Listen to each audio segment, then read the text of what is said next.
থালায় এক মুঠো ভাত 20 গ্রাম ভাত হবে, 20 গ্রাম চালের ভাত। ভাত আছে, সেদ্ধ আলু আছে, কাঁচা লঙ্কা এবং নুন।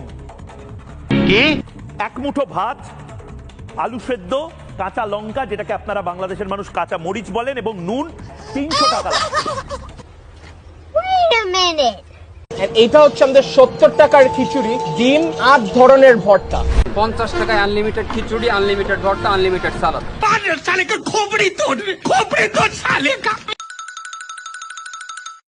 বিরিয়ানি 300 টাকার কমে পাওয়া যায় কলকাতা শহরে।